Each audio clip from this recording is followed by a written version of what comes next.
नमस्कार, India news देख रहे हैं आप। आपके साथ मैं अभिषेक पांडे। इस बुलेटिन की शुरुआत करेंगे अहम खबर के साथ। खंडवा की निर्भया को आखिर इंसाफ कब मिलेगा, इस बड़े सवाल के साथ इस बुलेटिन की शुरुआत होगी, जहां मध्य प्रदेश के खंडवा में महिला से गैंगरेप की घटना सामने आई है। और गैंगरेप के बाद महिला से हैवानियत का मामला जिस तरीके से सामने आया है, गैंगरेप के बाद महिला की मौत हो गई है।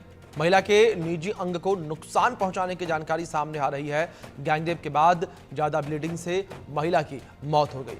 यह हैवानियत का मामला जिस तरीके से खंडवा से निकलकर सामने आया है, ये हर किसी को हैरान परेशान कर रहा है। हर कोई हैरान परेशान है कि जिस तरीके से एक बार फिर से खंडवा में ये हैवानियत भरी खबर निकलकर सामने आई। एक बार फिर से जिस तरीके से यहाँ पर निर्भया कांड हुआ है, तो आखिर खंडवा की निर्भया को इंसाफ कब मिलेगा, इसको लेकर इंडिया न्यूज भी मुहिम चला रहा है। इंडिया न्यूज भी एक बड़ा सवाल जो है वो पूछ रहा है। जिस तरीके से एक दुखद खबर ये निकलकर सामने आई, और जहां समाज को शिक्षित करने की बात की जाती है, देश के विकसित होने की बात कही जाती है, लेकिन इस मानसिकता के लोग भी इस देश में मौजूद हैं। इस मानसिकता के लोग भी मौजूद हैं। पहले हैवानियत की गई और उसके बाद दरिंदगी यहाँ पर की गई। दरिंदगी की सारी हदों को पार किया गया, और महिला के साथ जिस तरीके से गैंगरेप के बाद जो प्राइवेट पार्ट्स हैं उनको नुकसान पहुंचाया गया।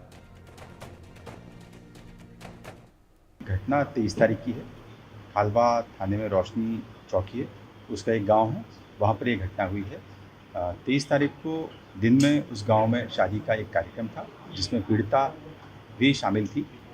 शाम के समय शादी के बाद पीड़िता और जो आरोपी है, दोनों उस गांव की ही एक ज्योति को उसके घर पर खेत में छोड़ने गए।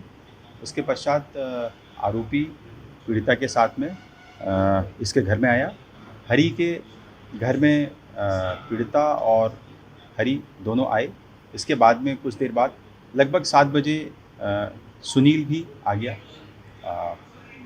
वहाँ जब पूछताछ की गई तो पड़ोसी संजय ने बताया कि उसने लगभग 8 से 9 के आसपास इनको वहाँ शराब पीते हुए देखा। इसके बाद सुबह घटनाक्रम में ये होता है कि हरी की माँ पीड़िता के घर वालों को सूचित करती है कि पीड़िता वहाँ पर पीछे आंगन में घायल अवस्था में बैठी हुई है। तब पीड़िता के घर वाले उसको लेकर जाते हैं और लगभग 7 बजे, सवा 7 तक उसको घर लेके जाते हैं। और पता नहीं किन कारणों से उन्होंने सूचित नहीं किया पुलिस को, और किसी अन्य को भी सूचित नहीं किया। लगभग 150-2 के आसपास इसकी मृत्यु हो जाती है। उसके बाद घर वाले डायल 100 को सूचित करते हैं। पुलिस को जैसी सूचना प्राप्त होती है, पुलिस तत्परतापूर्वक कार्रवाई करती है, बॉडी को शिफ्ट करती है। उसके बाद जो आरोपी हैं, इसमें पीड़िता ने घर वालों को बताया था कि इसमें दोनों सुनील और हरी नाम के आरोपियों ने उसके साथ ज़बरदस्ती की है। पुलिस शीघ्रता से आरोपियों को गिरफ्तार कर लेती है, और आगे जो भी वैधानिक कार्रवाई की जानी चाहिए वो सब पुलिस ने की। खंडवा जिले के हरसूद में खालवा ब्लॉक में एक आदिवासी महिला के साथ गैंग रेप किया जाता है, और गैंग रेप करने के बाद उसकी बच्चेदानी को निकालकर फेंक दी जाती है, और उस ब्लीडिंग से उस आदिवासी महिला की मौत हो जाती है। ये सवाल प्रदेश की कानून व्यवस्था पर है। ये सवाल भारतीय जनता पार्टी के मध्य प्रदेश की सरकार पर है। ये सवाल प्रदेश के मुख्यमंत्री पर है। ये सवाल प्रदेश के गृह मंत्री पे है, जिनके प्रदेश में हमारी बहन बेटियां पूर्ण रूप से असुरक्षित हैं। आपने खबर देखी किस तरीके से दरिंदगी की सारी हदों को यहां पार कर दिया गया। इस विषय पर बातचीत करने के लिए हमारे साथ 2 खास मेहमान जुड़े हैं। उनका परिचय आपसे करवा दूं। हमारे साथ बरखा त्रेहन जी जुड़ी हैं, जो कि सामाजिक कार्यकर्ता हैं, और ताहिरा हसन जी हमारे साथ हैं, जो महिला कार्यकर्ता। आप दोनों मेहमानों का बहुत स्वागत है इस चर्चा में। चर्चा की शुरुआत बरखा जी मैं आपसे करना चाहूँगा। बरखा जी, जिस तरीके से आप समाज में रहती हैं, सामाजिक कार्यकर्ता हैं, जिस तरीके से ऐसी घटनाएं सामने आती रहती हैं, आखिर ऐसी क्या वजह आपको ऐसी लगती है कि जिस वजह से बार बार ऐसी घटनाएं हमें देखने को मिलती हैं? और भारत के तमाम हिस्सों को लेकर बात करें, किसी न किसी हिस्से से कभी न कभी ऐसी खबरें लगातार निकलकर सामने आती हैं।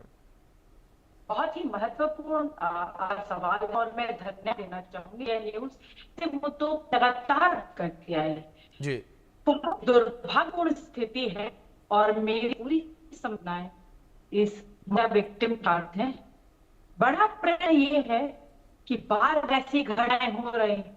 और ये अभी आप जो वीडियो दे रही उसमें राजनीति जी।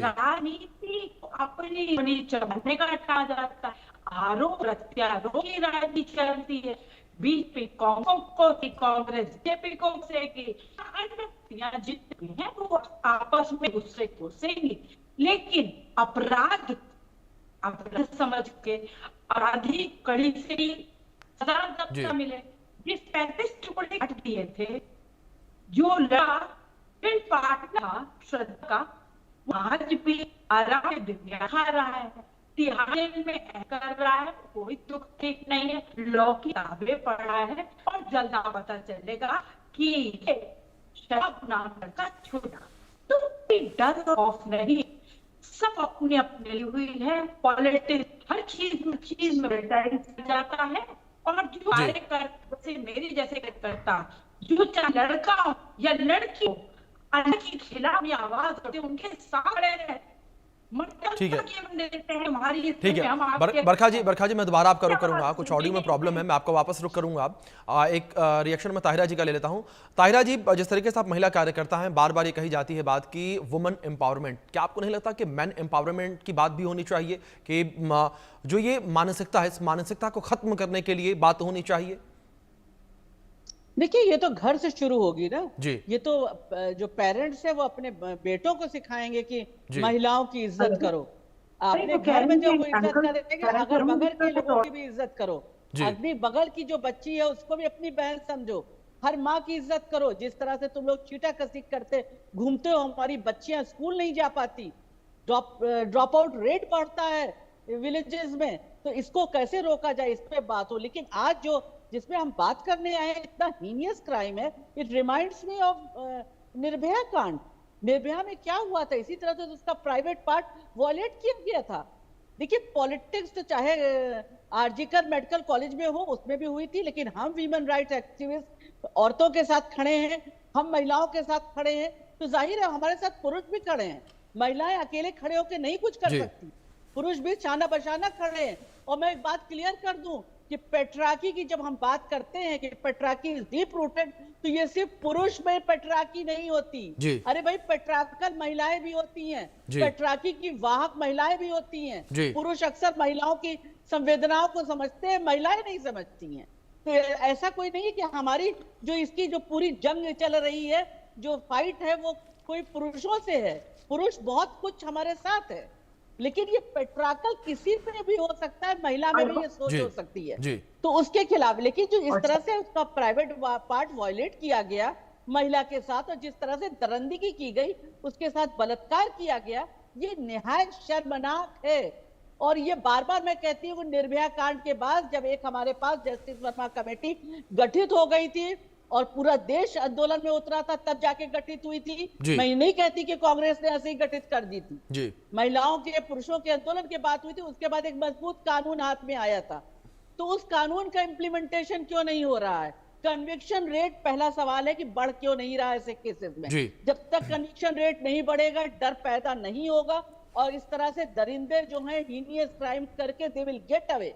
उन्हें पता है कि हम निकल जाएंगे, वो दोबारा उससे ज्यादा हीनियस क्राइम करेंगे। अभी देखिए, लखनऊ में 7 साल की बच्ची के साथ आया, 7 साल की बच्ची के साथ बलात्कार। आप बता सकते हैं कौन सा ड्रेस कोड आप 7 साल की बच्ची, 1.5 साल की बच्ची को देंगे? क्या पहने वो?